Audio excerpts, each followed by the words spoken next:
He had 4 wash plants running at once, a brand new $4 million bulldozer tearing through frozen ground, and a rival breathing down his neck the entire summer.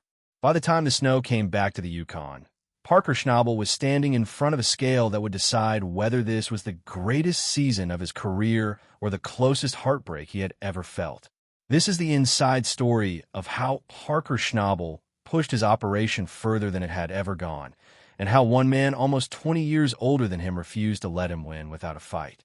When season 16 began, nobody expected the numbers that were about to come out of Dominion Creek. Parker had already spent millions of dollars acquiring one of the largest blocks of placer claims in modern Klondike history, and the pressure to prove that investment was worth it had never been higher. His goal for the year was simple to say and brutally hard to achieve: 10,000 ounces of gold in a single season. At the gold prices of the time, that kind of number would put him well past $30 million, a milestone that only a handful of miners in the history of the show had ever come close to touching. But setting a goal like that in front of cameras is one thing. Actually pulling it off in the frozen ground of the Yukon is something else entirely. The early weeks did not go the way anyone hoped. 6 weeks into the season, Parker's crew had scraped together only 290 ounces, a number so far below what the operation needed that it forced an immediate change in strategy. Permafrost had slowed the dig. An excavator broke down and needed $12,000 in emergency repairs, and the long cut that was supposed to turn things around was still weeks away from paying off. For a young man who had built his reputation on outworking everyone else in the valley, watching those weigh-ins come in low week after week was its own kind of pressure, the kind that does not show up on camera as dramatically as a broken machine, but eats at a crew from the inside. So Parker made a decision that even some of his own foremen thought was reckless. Instead of scaling back and playing it safe, he decided to run 4 wash plants at the same time across multiple sites. Big Red, Roxanne, and eventually a third plant nicknamed Bob were all supposed to be running simultaneously, moving more dirt in a single week than most operations move in a month. On paper, it was the only way to realistically hit 10,000 ounces. In practice, it meant 4 times the moving parts, 4 times the chances for something to break, and 4 times the fuel, parts, and manpower needed to keep the whole thing alive.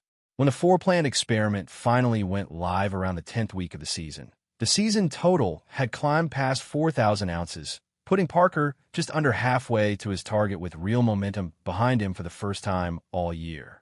But scaling up an operation that fast comes with a price, and that price showed up almost immediately.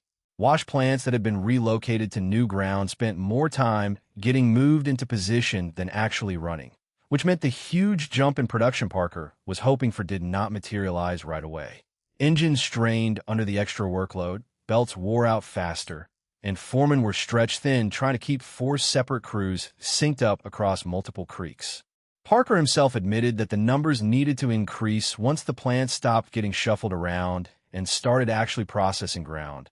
A quietly honest moment from someone who usually radiates nothing but confidence in front of the camera. Then, in the middle of all this mechanical chaos, a threat arrived that had nothing to do with machinery at all. Wildfires broke out across the Yukon backcountry, more than 90 separate fires burning across roughly 250,000 acres, some of them believed to have been sparked by lightning storms rolling through the region.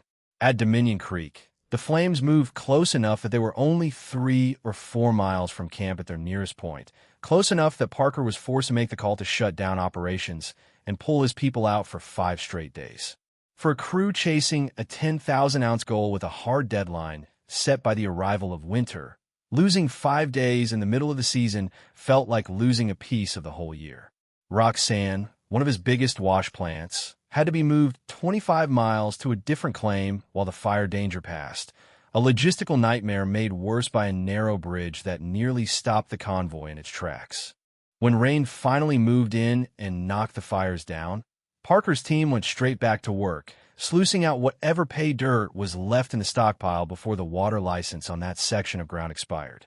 Through all of this, another story was quietly building in the background, one that would end up defining the entire season far more than any single machine breakdown or wildfire scare. Tony Beets, The man who had mentored a teenage Parker Schnabel on his own property years earlier had set what looked like a modest goal for himself at the start of the year, 6,500 ounces. Nobody thought much of it at the time. Tony was in his 60s, running an operation that had already been through decades of ups and downs, and a number like that seemed reasonable for a veteran who was not trying to prove anything to anyone anymore. Then Tony's crew started putting up numbers that made that goal look almost laughably conservative. Week after week, his wash plants, sluice lot, final lot, the trommel, and the Hester Cut crew led by his foreman Harold kept turning in strong cleanups. One single week alone brought in over 1,000 ounces, a haul worth close to $4 million, and it put Tony within striking distance of Parker's own season total for the first time. By the time both operations hit their stride in the back half of the summer, the show had essentially turned into a two-man race, and everyone in the Klondike knew it. Parker's season total crossed 9,500 ounces on the back of strong weeks from his Golden Mile plants and a wash plant crew he called Bob, putting his total value for the year at roughly $2.5 million added in a single week alone. Tony was right behind him, closing the gap to within 300 ounces, a margin so thin that a single bad cleanup or one lucky pocket of gold could swing the entire season in either direction. For a man who had once been Parker's mentor, watching Tony push this hard, this late in his career, to catch up to the protege, who had once mined guest ground on his own property, added a layer of drama to the finish line that no scripted rivalry could have manufactured. Parker was not about to slow down and let that happen without a fight. In the middle of this stretch, he made another aggressive move, bringing in a brand new D11 bulldozer that cost roughly $4 million, one of the largest and most powerful pieces of earth-moving equipment available for placer mining work. It was the kind of purchase that only makes sense if you were fully committed to squeezing every possible ounce out of the ground before the season ends, and it gave his crews the ability to strip and move overburden faster than ever before, opening up new pay zones that would have taken weeks longer to reach with his existing fleet. Parker was already thinking beyond the current season, too, expanding the responsibilities of his longtime foreman, Mitch Blaschk, as the operation kept growing in scale and complexity, a sign that even in the middle of a nail-biter finish, he was building towards something bigger than just this one year's numbers. Meanwhile, Rick Ness was fighting his own battle on a different front entirely. His crew had set an 1,800-ounce goal for the season, a number that would secure his crew's bonuses and, just as importantly, guarantee there would be another season of mining ahead for his operation. Equipment failures and pay dirt running out faster than expected at his new Vegas Valley cut put that goal in serious jeopardy for much of the year. With help from his friend Brian Zaremba and a returning crew, Rick pushed hard down to the wire, opening a new section he called the Last Chance Cut in the final weeks, a name that said everything about how tight his margins had become. It was not the same scale as the battle between Parker and Tony, but it carried its own kind of tension, the difference between an operation surviving to fight another year or having to shut its doors. As October arrived and the frozen winds returned to the valley, all three operations were racing the same clock.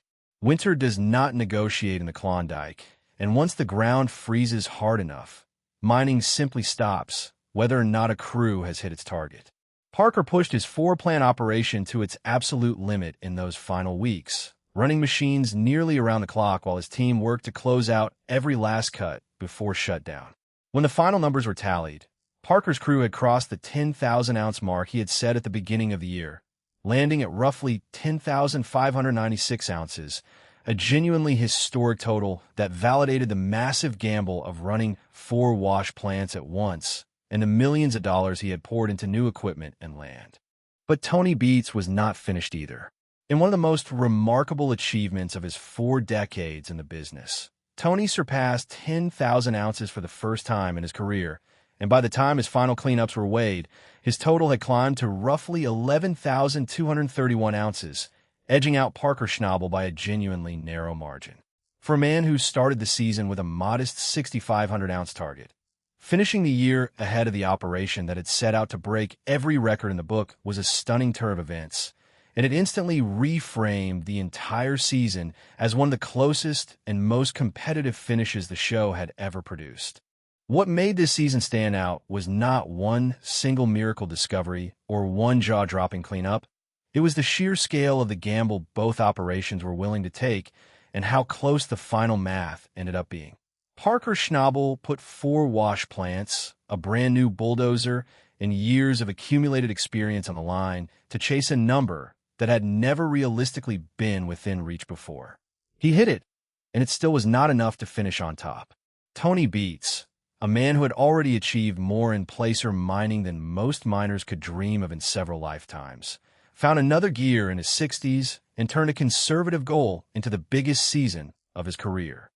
Ness fought a different kind of battle entirely, one measured not in bragging rights, but in whether his crew would have jobs the following spring, and he found a way to pull his operation back from the brink in the final weeks. Industry observers who follow the show closely pointed out that this was not simply about who dug up more dirt. It came down to efficiency, timing, and the willingness to take on financial risk at exactly the right moment. Parker's decision to run 4 plants simultaneously multiplied his exposure to breakdowns and delays, but it also multiplied his ceiling, and without it there is no realistic path to a season anywhere near 10,000 ounces. Tony's steady, veteran approach, built on decades of reading ground correctly and squeezing maximum value out of every cut, proved that raw scale is not the only way to win a season like this. And somewhere in the middle, Ness's story was a reminder that for most operations in the Klondike, the real stakes are never about setting records at all, they are about survival. By the time the final weigh and numbers were confirmed and the machines went quiet under the first real snowfall of the year, the story of this season had already started spreading well beyond the Klondike itself. Fans who had been checking weekly updates all summer were stunned to see just how close the finish actually was, a gap of a few hundred ounces after 6 months of nonstop digging, breakdowns, wildfires, and multi-million-dollar bets on new equipment. Tony Beets, crossing 10,000 ounces for the first time in his career, at an age when most people will be thinking about slowing down, gave the season an ending nobody could have scripted. Parker Schnabel, for his part, walked away from the year having hit the single most ambitious production goal of his career, even if it was not quite enough to finish first. What happens next is the real question hanging over the Klondike heading into the following season. Parker has already shown he is willing to spend millions on new ground and new machinery to chase bigger numbers, and there is little reason to think this near miss will make him play it any safer next time. Tony Beets now has proof on the biggest stage of his career that his operation can compete with anyone in the valley when everything comes together. And every crew watching from the sidelines now has a new benchmark to measure themselves against. A season where 2 of the biggest names in modern placer mining pushed each other harder than either one had ever been pushed before. If this is what happens when Parker and Tony are both fully committed at the same time, the next chapter of this rivalry might end up being even bigger than the one that just wrapped.